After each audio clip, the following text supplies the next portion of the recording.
各位網友，大家好！玩書走天涯，走進歷史，走出現實。今天是2026年的1月1號啊！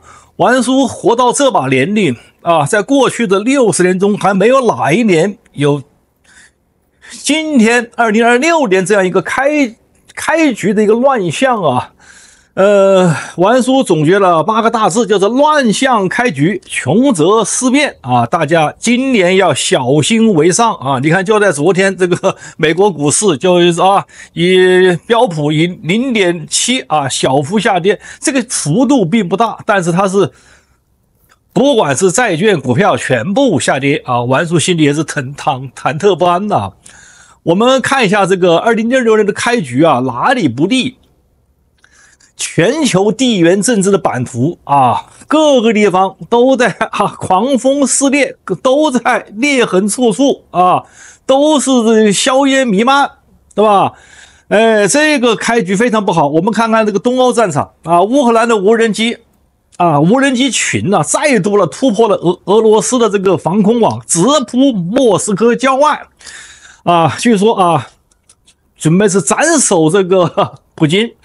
但是遺憾的是沒斬成啊！這一架這個攜帶高爆藥物的無人機啊，差一點命中了普京的一處非公開的住所啊，就都是情報搞到的啊。俄方事後封鎖消息，但社交媒體上流傳的殘骸照片與防空導彈軌跡引發了全球熱議。這不是簡單的報復，而是絕望中啊，烏克蘭人的絕望中的精準刺殺，是吧？想想看吧，當常規的軍事手段難以打破僵局時，那麼弱勢一方，那對不起，開始訴諸極端的非對稱手段，對不對？同樣啊，中東我們看看伊朗又在悶燒啊，伊朗的街頭抗議到了年底啊，繼續失控加劇啊，幾十萬人走上了德蘭的街頭。年輕人高喊不要核彈要麵包啊！那警察的催淚瓦斯啊，我們看到有些視頻啊，啪啪啪已經開始開槍了啊！這個在伊朗曾經被強力壓制，什麼這口號，像女人、生命、自由的口號捲土重來，民眾高呼啊，國王萬歲啊，沙萬歲啊！所以伊朗啊，這個火藥桶又開始燃爆。我們再看台海啊，台海這個解放軍圍台的軍演又進入了高強度階段，對吧？幾十艘艦艇，數百架戰機在台灣這個圍台軍演啊，據說這次不僅還要控制，還要封鎖啊，不僅還要警巡，首次抵進了24海底線。台灣方面也宣布進入了最危險時刻啊！美國第7艦隊自由航行名義高調穿越海峽啊，雙方艦艇最近的距離不足30海里，那麼擦槍走火的風險也陡然上升。我們再看看大洋彼岸啊，這最發達的國家美國明尼蘇達州爆出了震驚全美的史上最大規模的福利詐騙案啊！有一個記者小伙子很牛啊，就2個人就能查出來這個多少億美元的這個詐騙啊！那犯罪集團的索馬里的利用什麼移民身份、虛假兒童撫養證明啊，搞這個跨州洗錢網絡啊！哎呀，這個牛啊！這個我們美國民主黨幹的好事啊！你這個全球援助，最後援助到索馬里海盜上去了，援助好，點個讚啊！那個加拿大那個我們自由黨一樣啊，好不好？所以有人說這就是對納稅人的2級掠奪啊，並且我們看與此同時，玩書所在的這個加拿大的亞伯達省的獨立運動風起雲湧，進入了實質性的階段啊，省議會通過了主權法案修訂案。明確賦予省政府在能源、移民和稅收領域更大的自治權，甚至為可能的公投預留了法律的框架。油砂資源與聯邦碳稅的長期矛盾終於爆發了，對吧？對不對？所以說這個全球各地我們隨便數一數這到處是亂象，好不好？那麼玩書認為呢，以上種種都是2026年開局亂象的冰山一角。從戰爭邊緣的試探，從政權合法性的這個危機，到民族這個分離的傾向，到這個政府的經濟管理失靈失控，全球似乎陷入一個什麼多重危機並行的怪圈。表面上看的是大國博弈民族矛盾、資源爭奪的疊加，但是如果我們透過現象看本質，我們就會發現一個很重要的一個邏輯。什麼邏輯呢？窮。大家知道去年這個全球經濟下行中國也是這個雪上加霜，大家日子都不好過。王叔在的這個泰國，看到沒有？今年聖誕節來的人數我目測是去年的一半。去年王叔在樓下上來等電梯等半天，尤其是吃中飯吃晚飯的時候。現在問題不太大了，街頭上也看得出來。所以全球經濟下行，大家旅遊就差一點，对不对？一個指標就可以看出來嘛，是不是？那為什麼會窮呢？王叔說白了，說一句簡單的話，就是所有國家的政府都沒幹什麼好事兒。唯一政府能幹好事的是上屆政府幹了太多壞事兒，下一屆政府來糾偏能夠幹點好事兒。這是王叔今天說的一個結論我說白了是什麼意思呢？就是當一個國家的經濟制度嚴重偏離自由市場的原則，過度依賴政府干預與權力再分配時候，那麼社會矛盾會必然積累，最終以外部衝突或內部崩解的形式爆發。高壓鍋壓狠了之後就崩。2026年到了所以王叔跟大家先普及一下什麼叫制度的这個詛咒就是阿西摩格魯框架下的一個解讀。大家知道2024年諾貝爾經濟學獎得主叫達隆、阿西摩格魯等人，3個人嘛。他們在國家為什麼會失敗、權力與進步一系列的著作中反覆認證了一個核心的命題，就是真正決定長期繁榮的不是你的資源稟賦，比方說加拿大是吧？不是你的地理位置，也不是文化優越性，而是制度，特別是政治與經濟制度的包容性程度。那麼所謂的包容性制度其核心的特徵有哪些呢？王叔大家跟大家交流交流。第一個就是廣泛的保護私人產權，限制政府任意沒收與干預，政府沒幹好事第二個就提供相對平等的經濟參與機會，公平嘛，是吧？而不是把財富的創造限定在少數精英或者裙帶的圈層。第三個，存在權力制衡與法治，使得統治者無法長期壟斷經濟租金。第四個就是市場機制而非行政命令成為資源配置的主要方式。這叫什麼？這不是掠奪性的，是包容性的。那麼相對的是掠奪性的制度。什麼掠奪性制度呢？就是權力高度集中，經濟活動服務於統治集團的短期利益，就是權貴階層了。那麼產權老百姓的隨時可以被剝奪，創新能力被扼殺。那財富主要是通過再分配與尋租，而非創造再生，對吧？我們隨便舉個例子，你像中國當年是吧？80年代改革開放之前毛澤東統治時期，那就是他經濟崩潰了，大家都吃不好，是吧？3年什麼大饑荒時代就餓死幾千萬，一放開政府不管了，你看中國老百姓的什麼這個創造能力就起來了。所以30年的改革開放讓中國積累了大量的財富，老百姓富裕了，經濟發展了，對不對？你看我們反觀這個西方美國，他們政府想得很好這個美國我們做高端軟件程序芯片高端低端交給中國做，這不是社會化分工嗎？想法倒並不錯，美國賺大錢，中國賺小錢，但是走來走去是最後呢，美國工廠沒有了，是吧？造艦造船能力沒有了，現在中國能力這個是全球制造能力是最強了，對不對？那麼美國老百姓呢，中產階層呢？就不行了嗎？歐洲也類似是不是？你也把這個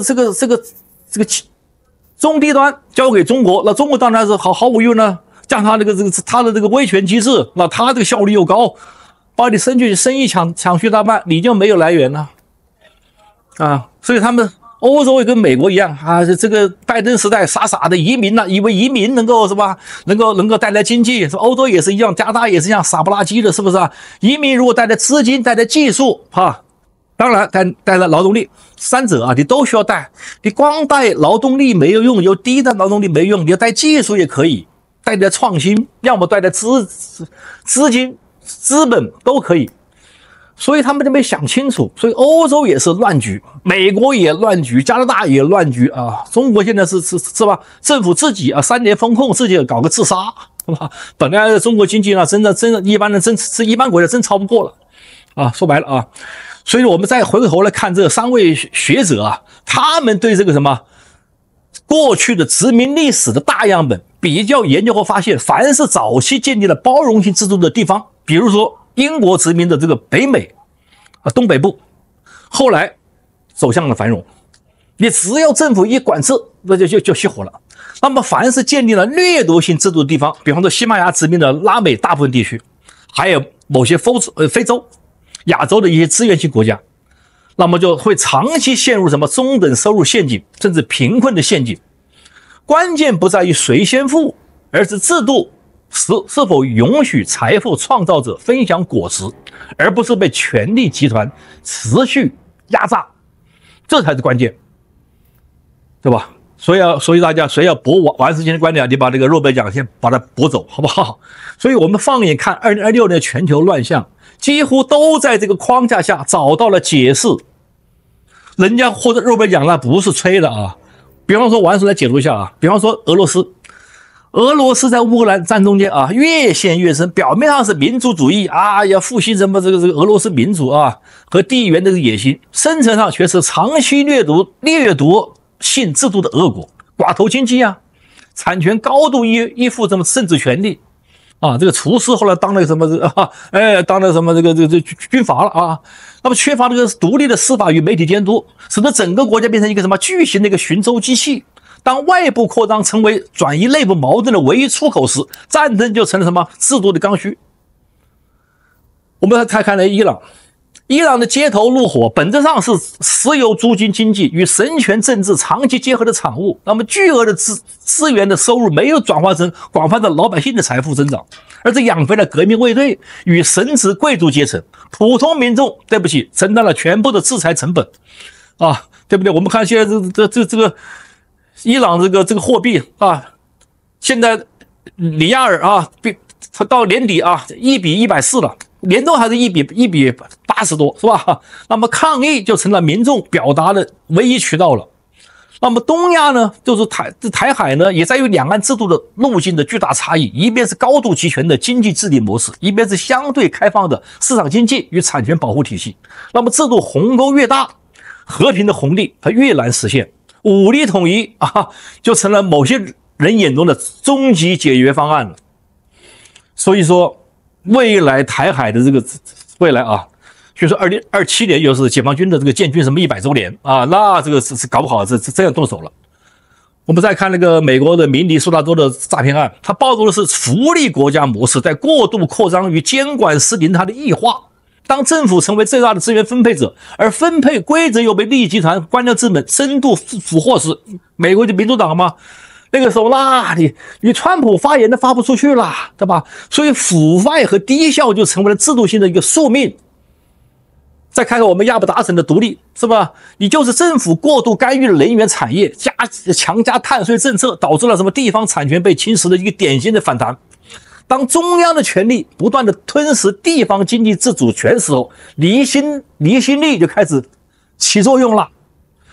所以說啊，歷史無數次證明啊，無數次啊，凡是嚴重背離自由市場原則、過度依賴政府干預與權力再分配的國家和地區，最終都難逃經濟停滯、社會撕裂、對外冒險和內部崩解的一個結局。反之，那些哪怕在危機中仍堅持保護私有產權、維護契約自由、減少行政掠奪的國家，往往仍在爛局中還能找到相對的這個穩定性和韌性。比方說我們的泰國，對不对？這泰國是吧？當年日本人打來的時候是吧？我們派國抵擋一下要投降呢，日本人不能把我怎麼樣是吧？我們這個勞工還都幫日本人去幹點活啊，對吧？賺點小錢。所以說他就和平了，是不是？你看這次這個泰柬戰爭，不是柬埔寨搞電大園區啊，不僅是騙泰國人錢、騙中國人錢，還是騙韓國人、美國人錢，把美國人惹急了，是吧？把橙汁那個是吧？那個比特幣那個資產凍結了，對不對？否則還會繼續騙下去。所以泰國是忍無可忍，对不起，打回去一把，对不對？